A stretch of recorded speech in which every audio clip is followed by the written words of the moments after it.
Myself, Amit Kumar Shukla. I am a lecturer in mechanical engineering at Government Polytechnic Bargarh, Chitrakoot. So, this lecture we will study about some basic numericals. Earlier to this, before this 3 lectures, we discussed some important topics for the subject refrigeration air conditioning. That is introduction to the refrigeration.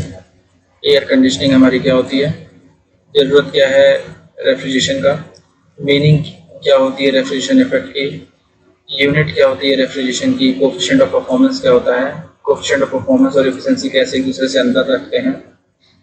उसके बाद reversed Carnot cycle के बारे में हमने देखा, इसका representation देखा PV और टीएस डायग्राम पर। Now this session is specially made for numerical problems, and after this session we will continue the method of refrigeration and major application areas of the refrigeration and air conditioning. Hence after that again one numerical session, and after that this chapter is finished. So let us continue with the session with the numericals problem. So just a minute.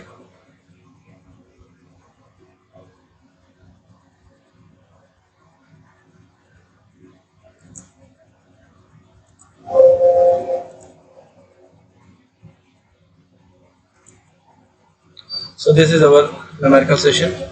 So this is our first question. We would like to solve this question with the help of first to understand the question.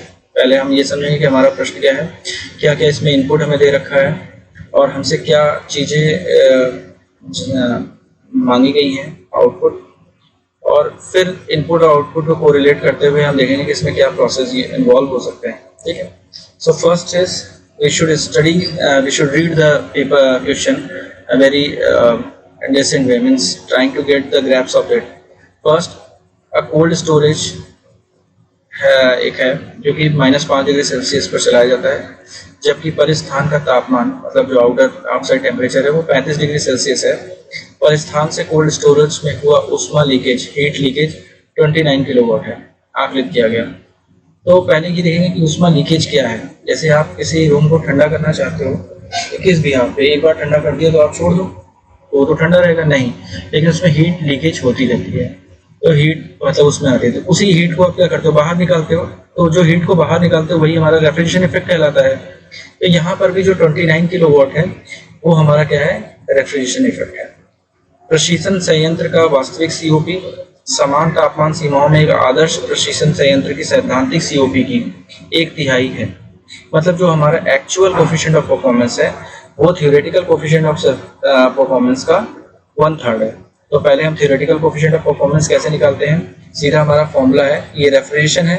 तो refrigeration में हम use करते हैं सीधा कि आपका desired effect क्या है, हमारा -5 डिग्री सेल्सियस को मेंटेन करना। तो -5 जो हम -5 डिग्री सेल्सियस को मेंटेन करेंगे तो उसको हम -5 को केल्विन में कन्वर्ट करेंगे तो 268 केल्विन, और T1 जो है हमारा 35 डिग्री सेल्सियस जो आउटर टेम्परेचर है प्लस 273 = 308।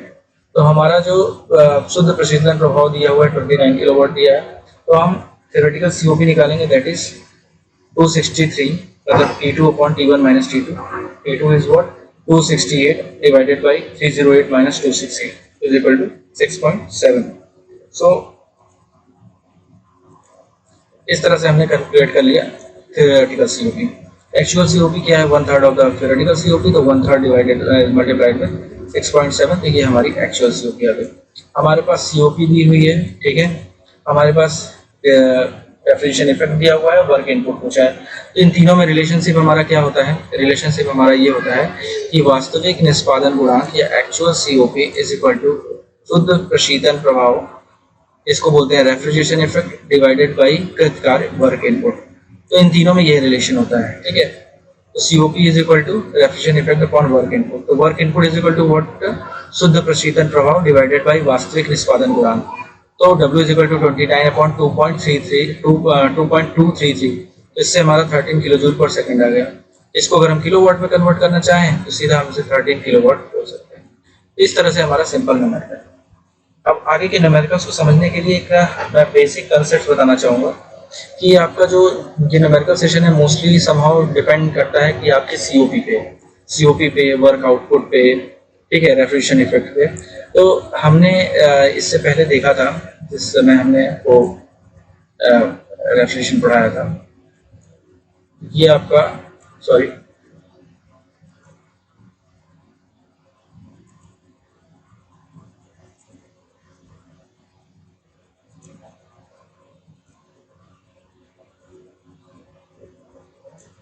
ये आपका वर्क इनपुट है,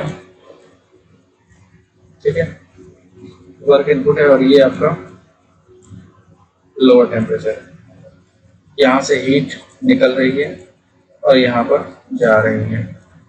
ये हमारा क्या है, T1 है, और ये हमारा T2 है। और T2 और T1 में रिलेशन क्या है, T1 is greater than T2।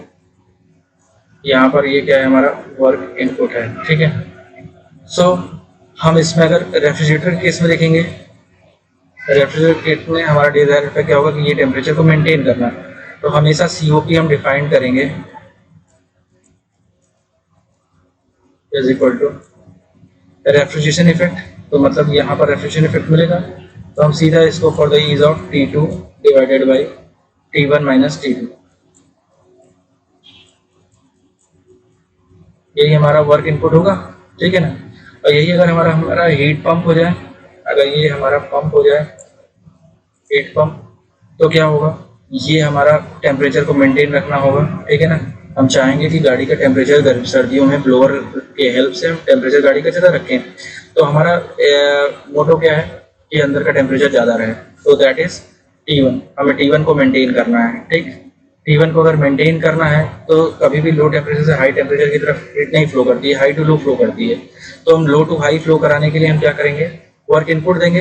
तो जो कंप्रेशर्स वगैरह गाड़ियों में लगे होते हैं वो इंजन से पुली बेल्ट के थ्रू ऑपरेट होते हैं, और अल्टीमेटली वो पावर वर्क इनपुट जो है वो मिलती कंप्रेशर्स को है, और कंप्रेशर्स जो है क्या करते हैं कि आपको T1 को मेंटेन करने में हेल्प करते हैं। तो उसके लिए हमारा डिजायर्ड इफेक्ट क्या है, to maintaining the T1 for the pump के लिए हम ये चाहेंगे कि हमारा ये टेम्परेचर जो है गाड़ी में जो अंदर ब्लोअर जो टेम्परेचर मेंटेन करता है वो मेंटेन रहे। तो उस केस में हमारा डिजायर्ड इफेक्ट क्या है, टू मेंटेन द T1।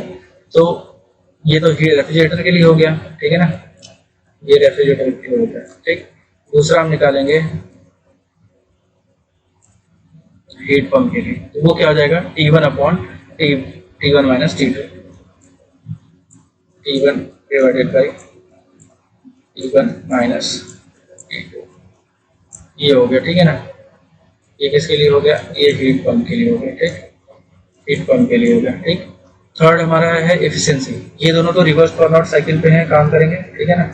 लेकिन एक जो है वो किस पे काम करेगा, वो कार्नोट साइकिल पे काम करेगा। तो उसमें जस्ट उल्टा हो जाएगा, दोनों का डिफरेंस T1 अपॉन T2 और डिवाइडेड बाई T1, इसी का जस्ट उल्टा हो जाएगा, रेसिप्रोकल हो जाएगा, ठीक है।